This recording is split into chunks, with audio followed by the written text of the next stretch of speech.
Ikiwa ni msimu wa mwezi mtukufu wa Ramadhani, mwezi ambao unahusisha waamini wa dini ya Kiislamu kufanya swala zaidi na kufunga, ambapo huwezi kuzungumzia mwezi mtukufu wa Ramadhani bila kuhusisha iftari ambayo inahusisha mjumuiko wa vyakula mbalimbali. Na leo hii nipo hapa katika soko la Mwananyamala jijini Dar es Salaam, ambapo nipata wasaa wa kuzungumza na wafanyabiashara katika soko hili ambao wameeleza hali ya upatikanaji wa bidhaa ilivyo katika msimu huu. Upatikanaji wa iftari kama viazi vitamu viko juu sana, upatikanaji wake ni mdogo. Lakini kuhusu haya magimbi yako mengi. Karibuni kwenye soko letu la Mapinduzi, iftari tunauza bei rahisi sana. Kwa hali za upatikanaji wa matunda kwa sasa hivi, kama haya tunauza sisi, sasa hivi kidogo amepanda.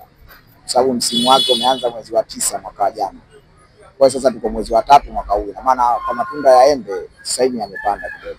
Toka 500 sasa hivi 500 hakuna, kunaanza na embe 1000, 1500, kupata 500 napata kama hizi za Mombasa ambazo sio za Tanzania. Sababu na hilo nimezungumza na wateja katika soko hili la Mwananyamala ambao wameeleza bei zilivyo katika msimu huu. Soko la Mwananyamala kwa kweli vitu vimepanda bei sana sana. Miogo zamani tulikuwa tunanunua hata shilingi 1000, sasa hivi 1000 hamna.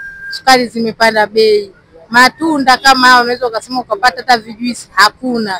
Awali biashara ya mchele mwanzo ilikuwa bei nafuu, kija 1500 unapata 1600. Lakini sasa hivi hali imekuwa tofauti kutokana na mwezi mtukufu. Mchele tunapata kuanzia 1800 na kuendelea. Heri ya mwezi mtukufu wa Ramadhani. Mimi ni Octavia Lamek na hii ni Clouds. فالشوق طال